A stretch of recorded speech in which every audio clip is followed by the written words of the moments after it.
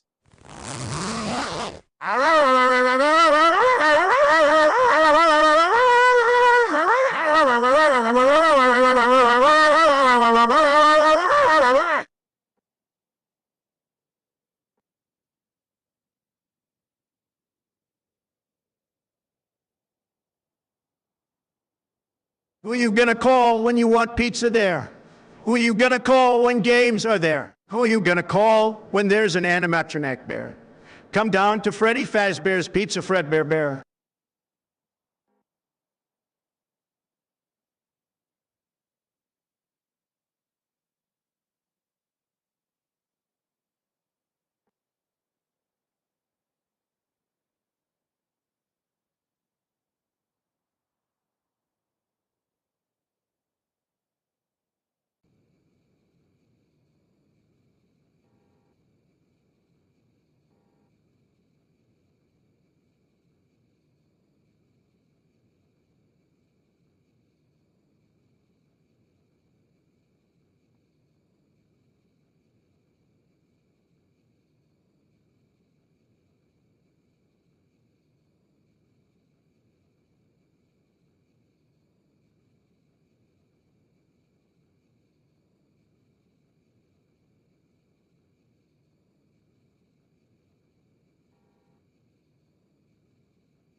I got 1 felony. I got 2 felonies. I got 3 felonies. I got 4 felonies. I got 5 felonies. I got 6 felonies. I got 7 felonies. Bitch, M.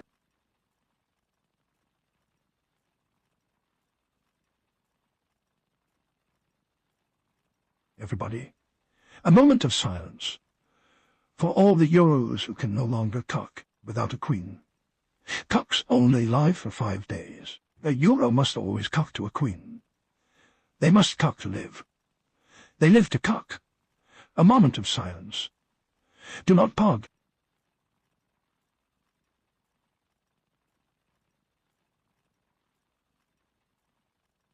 Chat, it is time for our daily praise for the Delaban. Let us begin. Bismillah Money Ram.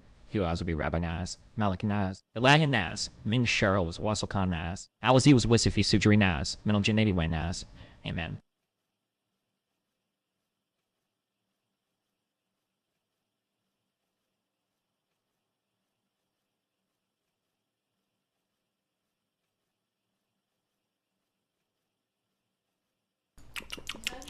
Hello. What is this book? The Mel book. I got 1 felony. I got 2 felonies. I got 3 felonies. I got 4 felonies. I got 5 felonies. I got 6 felons. I got 7 felonies. Bitch, and Bill Bellamy, I got 8 felonies. I got 9 felonies. I got 10 felonies. Bitch, in Bill Bellamy, I got 10 felonies. Bitch, Bill Bellamy, I got 10 felonies. Bitch, in Mobemna. Good one.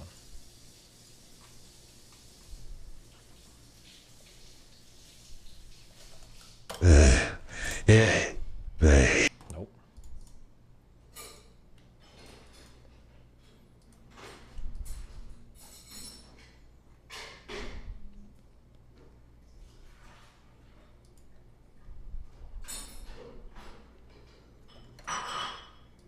Hello? Play?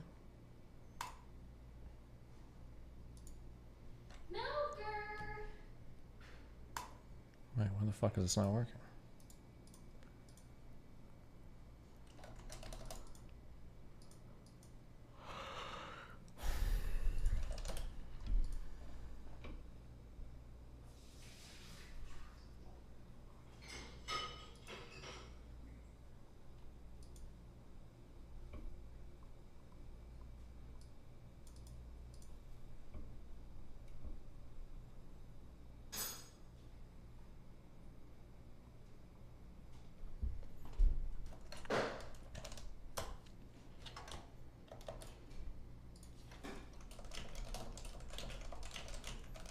Play the previous game to Nier Automata, Nier Gestalt, or Gestalt? I have not played it, no. Maybe someday we will, though. But now we're on a Factorio kick.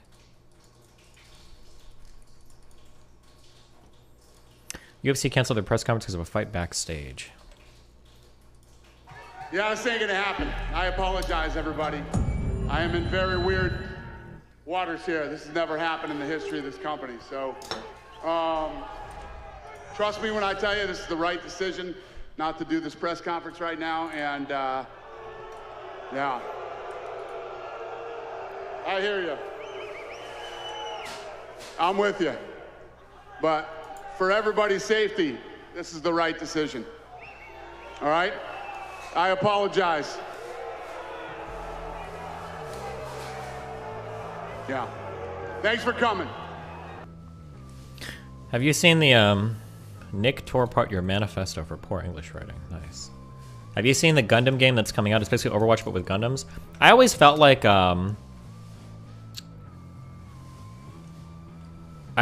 we needed a good Gundam game. Like a good mech, a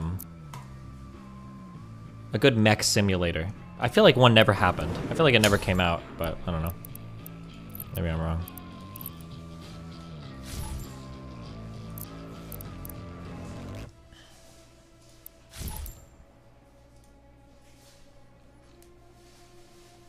Titanfall? I don't know, I looked at Titanfall. Never, like, Call of Duty plus Max? I'm not sure.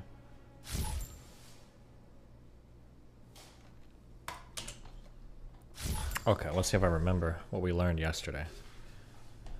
You ever played Armored Core? I wouldn't consider Armored Core a mech simulator. Armored Core is not a simulator game. It's like a third-person shooter kind of game. Okay.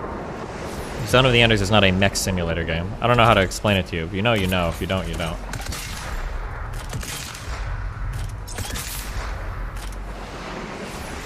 The UAC won't hand over the Seraphim without a fight.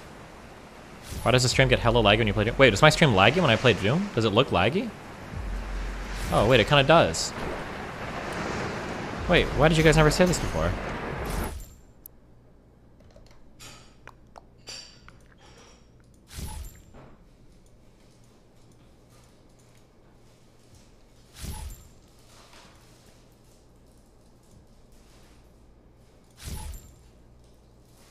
Tell me if this is laggy.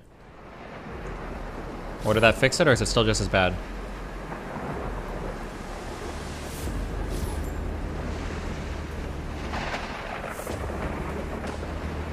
Still mid, good, hard to notice, good, better, bad, better? Okay, alright. Okay, 6.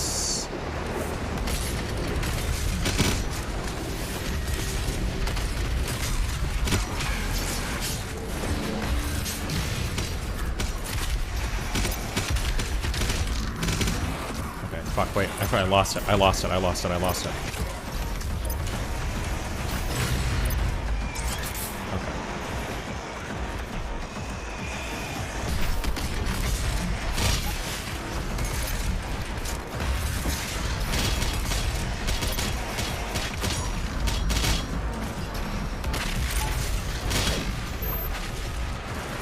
Oh shit.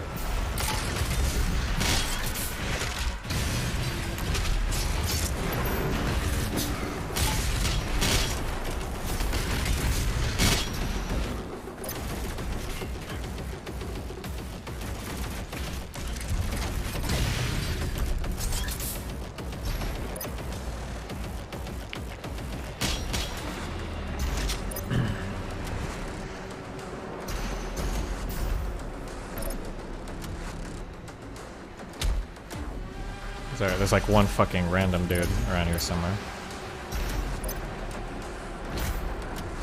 Hello? Oh.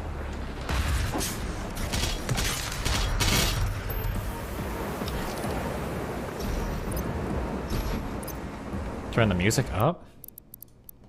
I can just turn all the volume up if that's what you really want.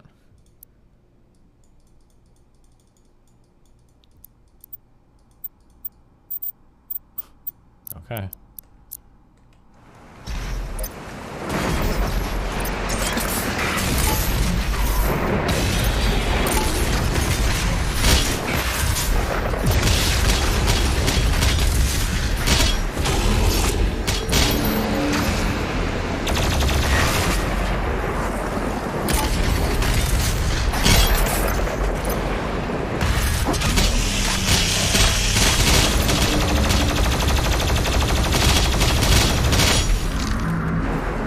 Bro!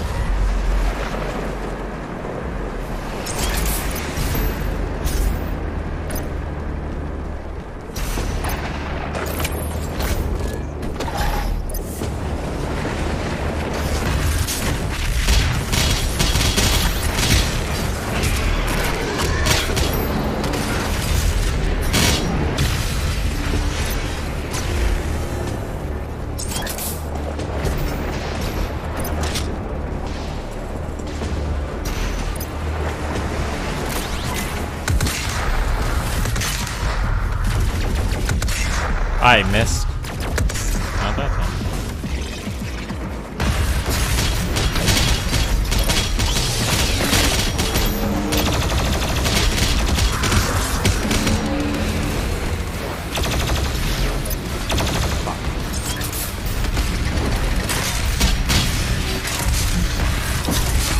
I'm gonna lose a life. No, I'm not.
Oh, I should have chainsawed that dude.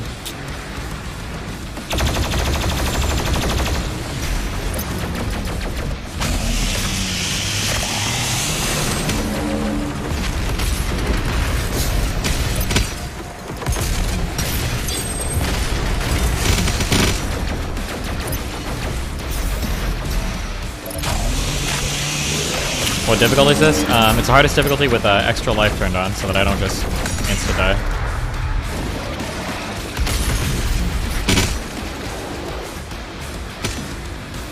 Obviously.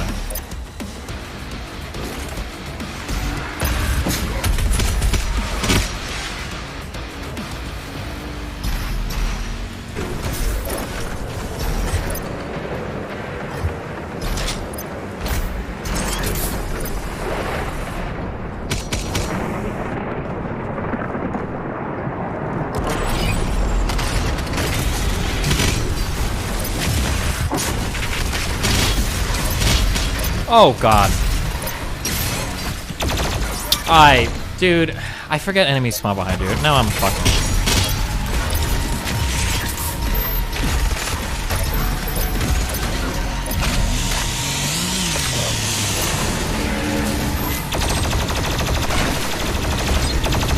I lost a life for no reason. Just some fucking loser spawning behind me.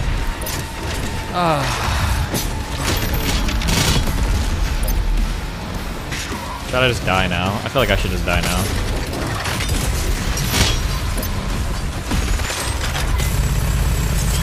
This mode sucks. What is the other mode?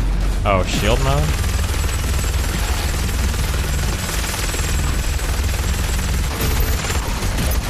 This is fucking dummy, dude. How do I restart? Okay, fuck this. What? Yeah, go for it. Freeze bombs? You think the freeze bombs are better than the...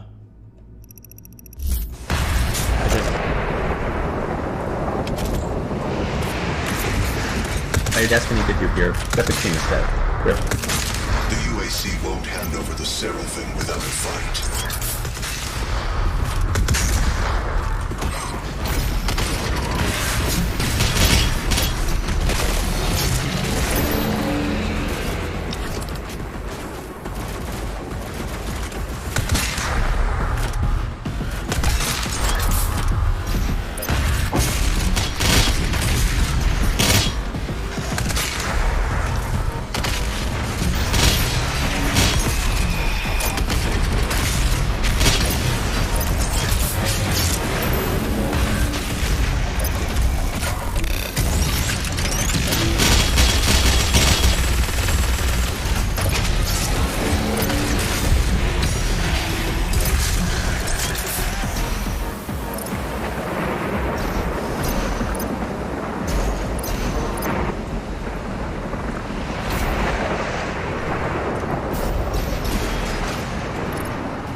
Oh,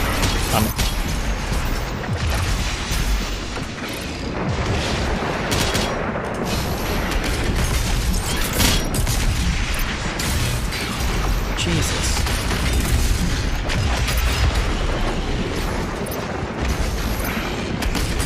Dude. What are we doing, guys? What are we doing here? We're not thinking. We're not thinking. We're not using our brains, okay? We're not using our brains. Okay. I don't need to see what happened last time. The UAC won't hand over the Seraphim without a fight.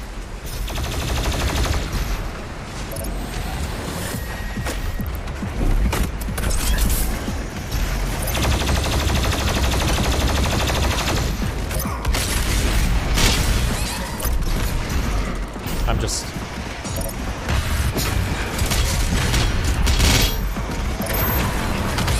I'm just not thinking. Okay, now my brain is activated.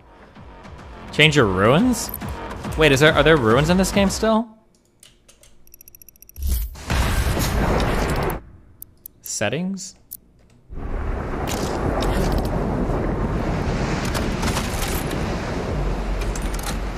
Wait, how do I change them? F1. None of it works.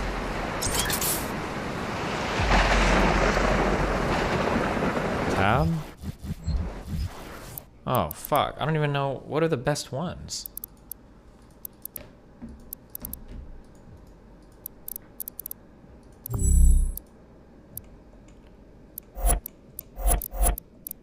Okay. Perform glory kills faster. Is there any benefit to that? I guess probably. Launch a glory kill from further away. That's probably good.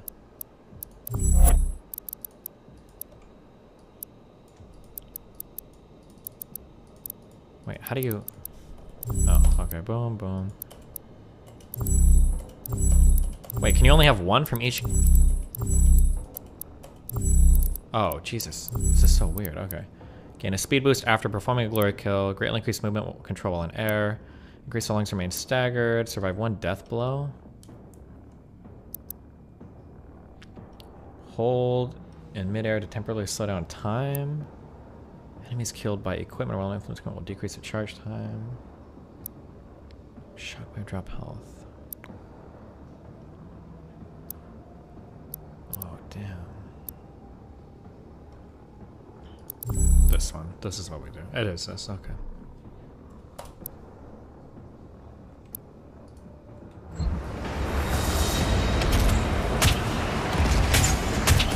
The UAC won't hand over the Seraphim without a fight.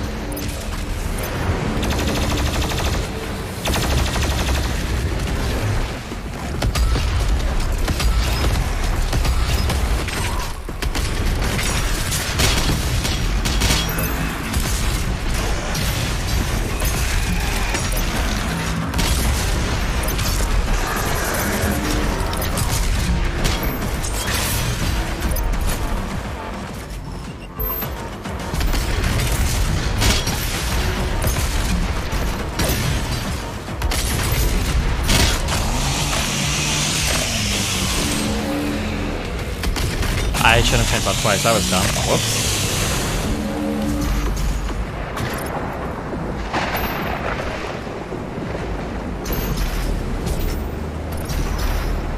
Get lock on rockets. Yeah. Okay. People appear behind me when I do this.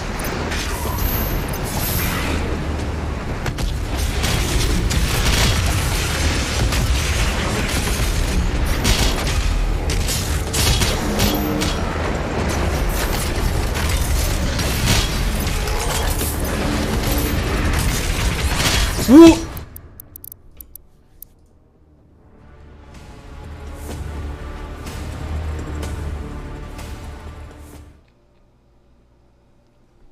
Okay, we need to get in the rhythm, okay? We need to get into the rhythm.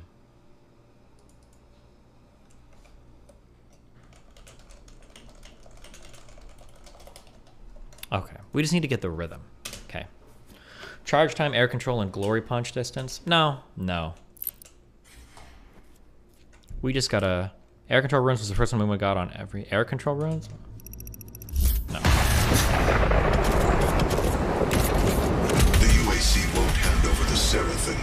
Okay.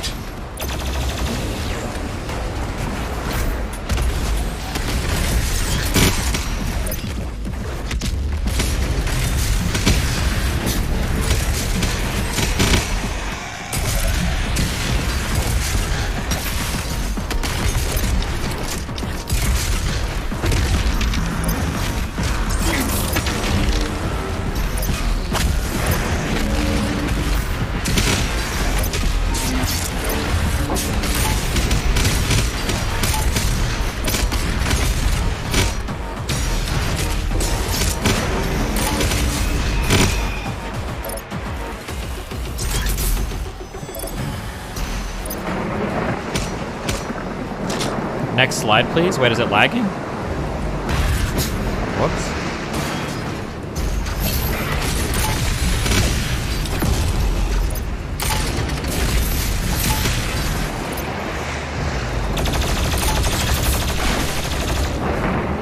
Where's the big boy? Oh, he didn't spawn this time? Oh, there you are.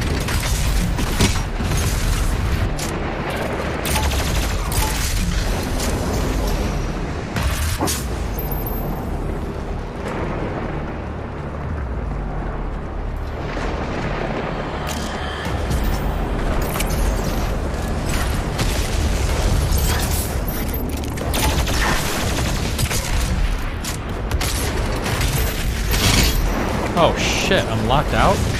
I'm out of ammo?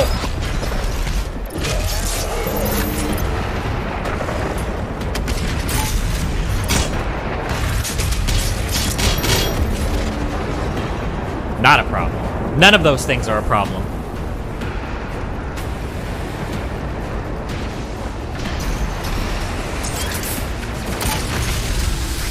That's a problem. Base, teleportation, glitch, trick.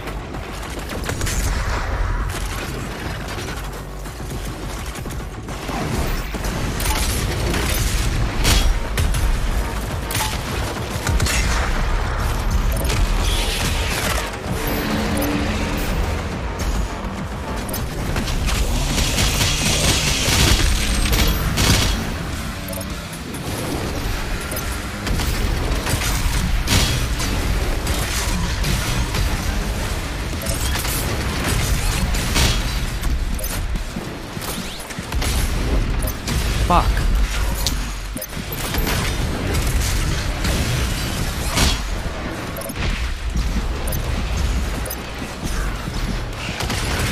No!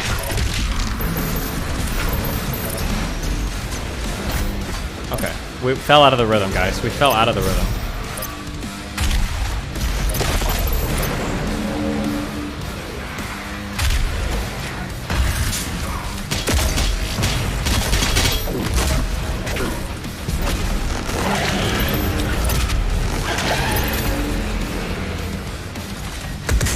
Nope, wrong gun.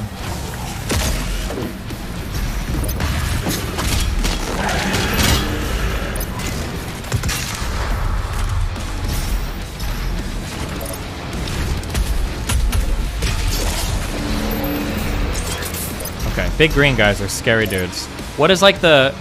There's gotta be like a optimal weapon shit for them.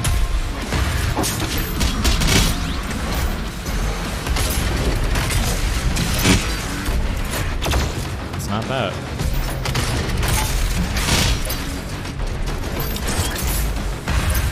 That's not even close enough.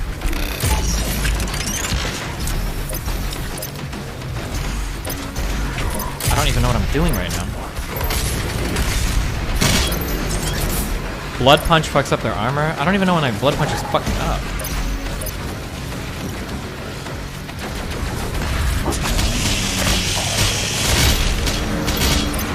Ah!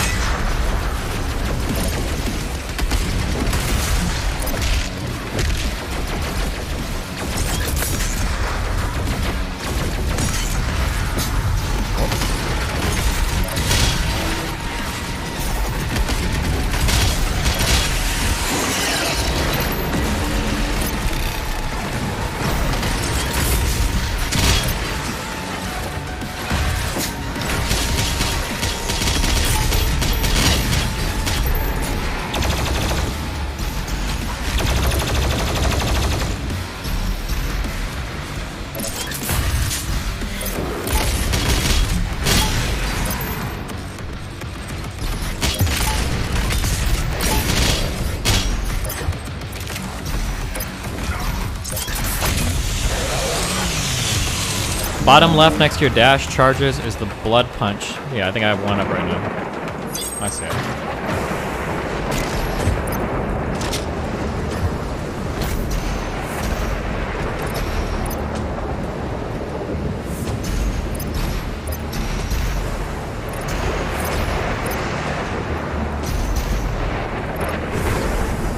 Okay, they spawn behind you sometimes here.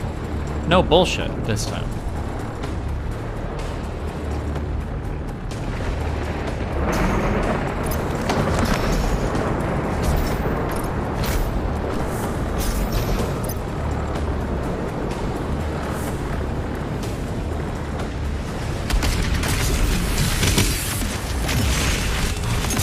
Oh.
I should have chainsawed one. That's not good.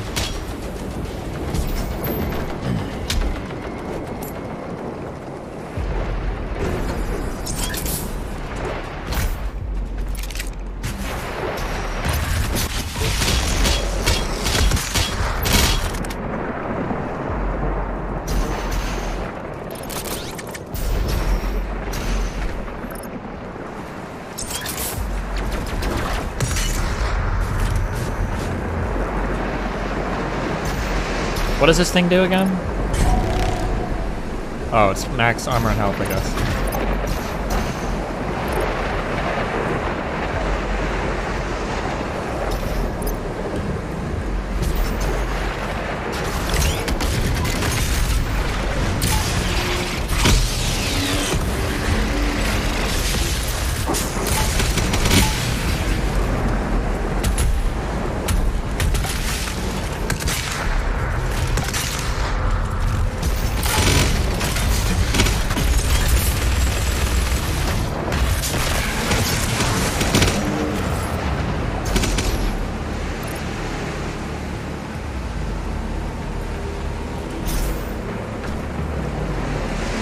Should I be like jumping down here for like secret shit anywhere?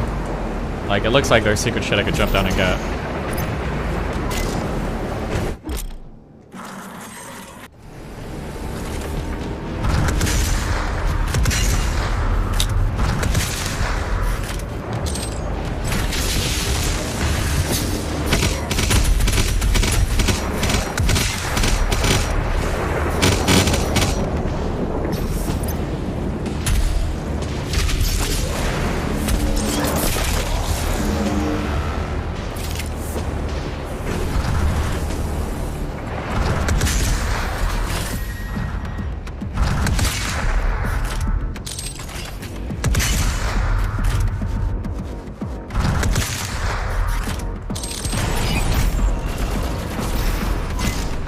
Oh shit, I can't go up there?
I can blow.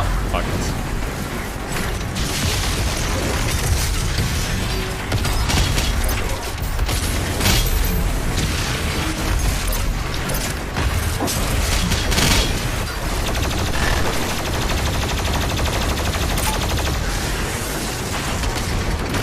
Jesus.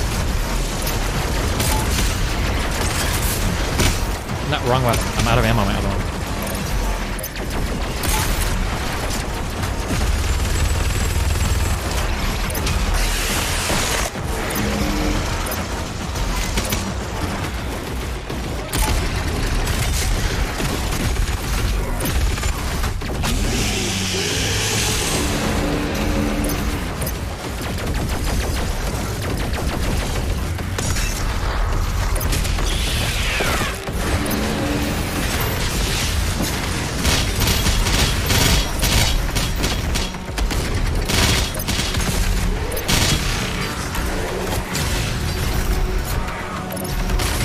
Oh my god, I just missed.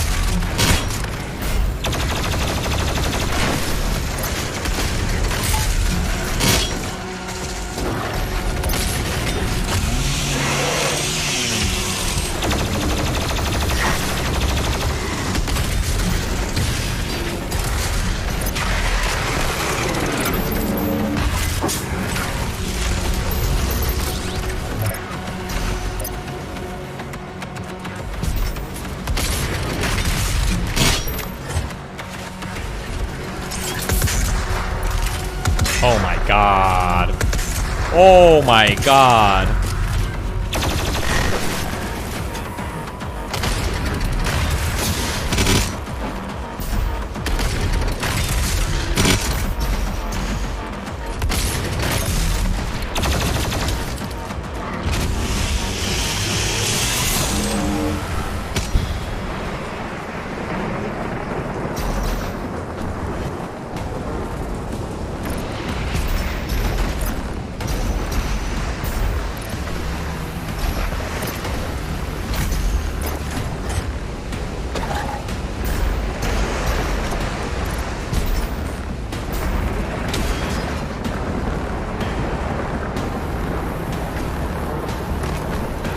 I don't know if there are secrets over there that are worth exploring. Give us access to the right hand of the Father. You should be humbled by this mission. So few have had the honor to stand in the Seraphim's presence.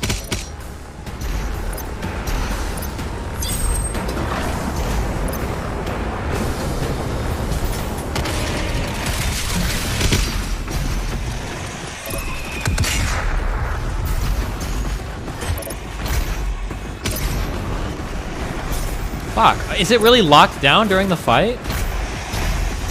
I don't think I can reach that. Oh my god.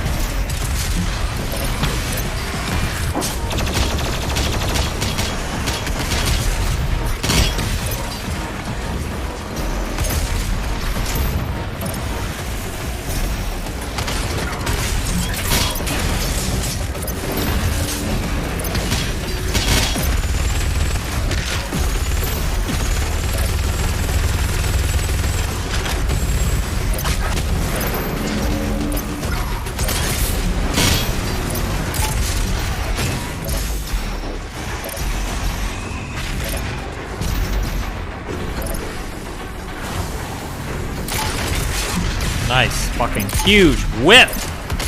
And I'm just lose a life. Just.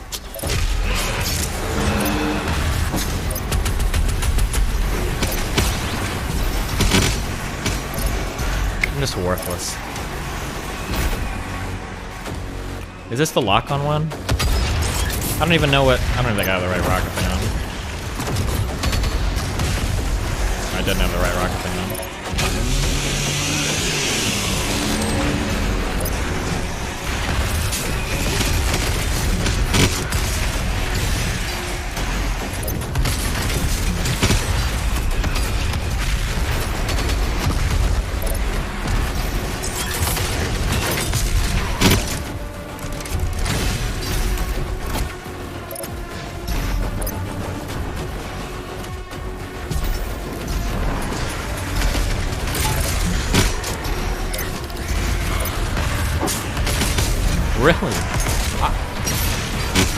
I need to aim way lower then.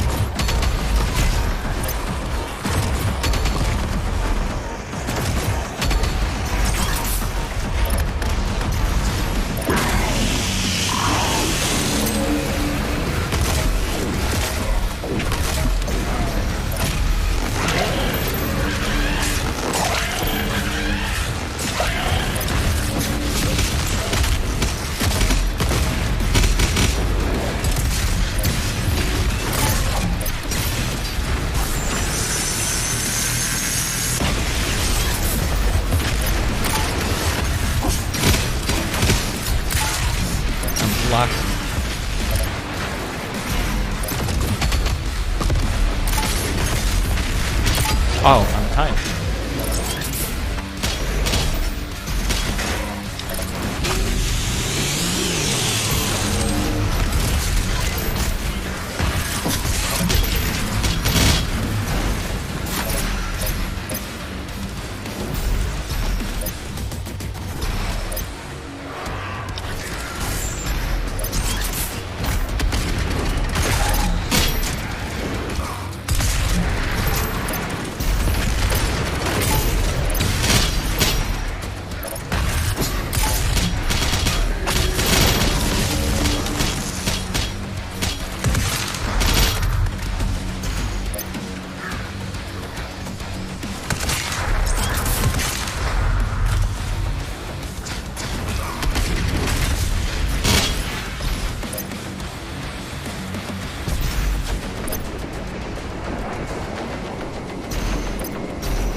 No shotgun shells. Oh boy.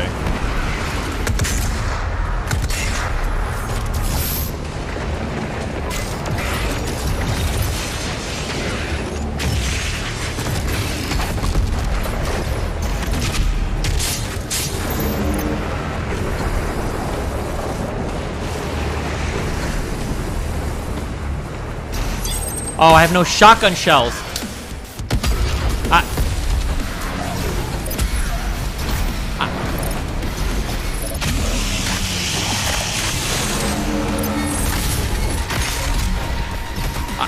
Dude.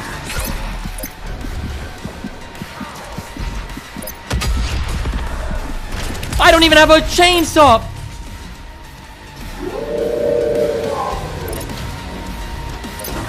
Actually, unfucking believable.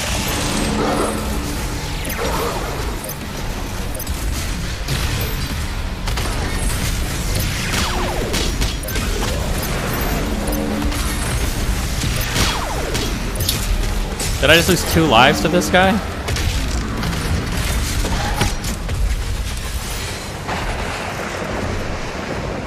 It's over. It's over. What an overrun.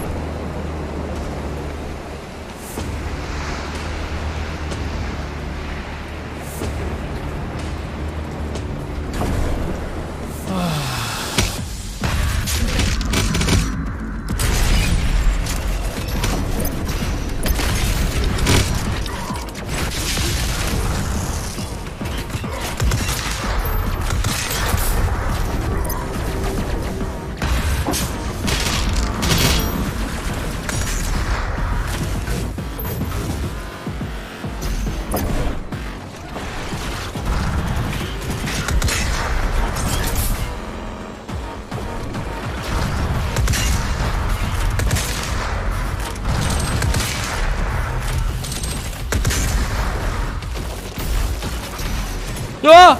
It.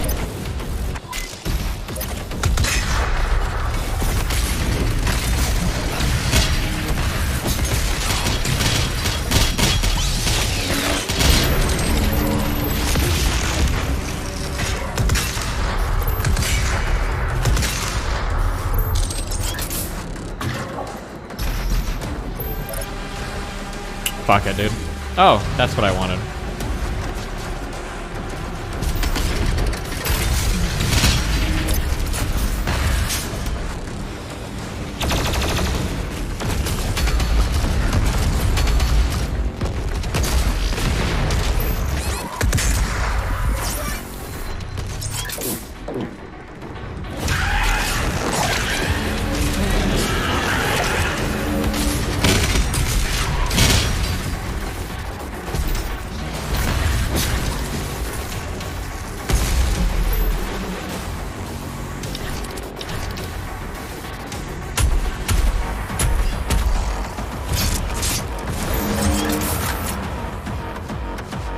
Alright, I'm gonna go for the death. Fuck it. Good luck.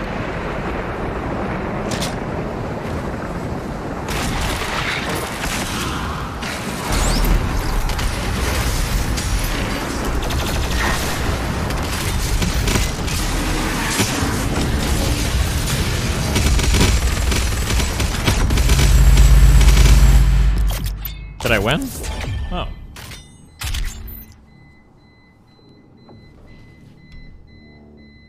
Wait, that's coming from in my apartment. Hold on.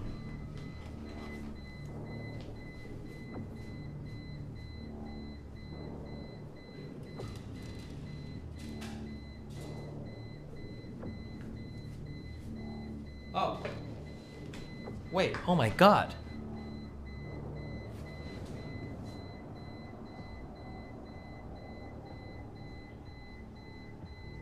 I just realized what this noise is.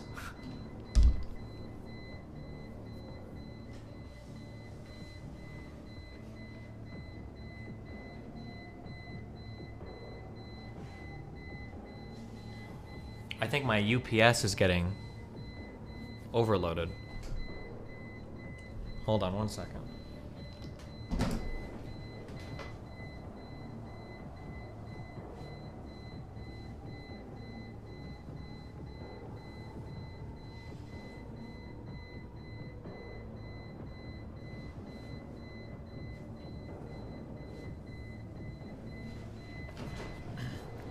That's absolutely what's happening. I have to like unplug a monitor or something. Because I think when I'm playing this game, the power draw on my CPU or my PC is like way higher.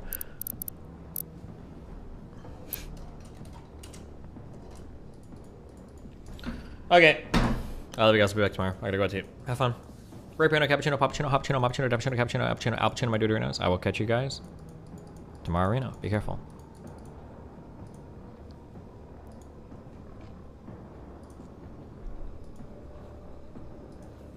Oh, also, I took a sponsor from these guys. Who is it? A long time ago? APC for UPS. I don't know if they're like a good deal or not, but holy shit. Having this power supply has actually been like really good. Oh my god. It's actually saving me because my power's gone out here like 4 or 5 or 6 times between here and the last place. And having this like a UPS is actually, I super recommend it, even though I'm not sponsored by them anymore. It's really convenient. There have been a couple of times where I could have lost a lot of shit, but I had one of these motherfuckers hooked up, so. Have fun, guys. Peace out.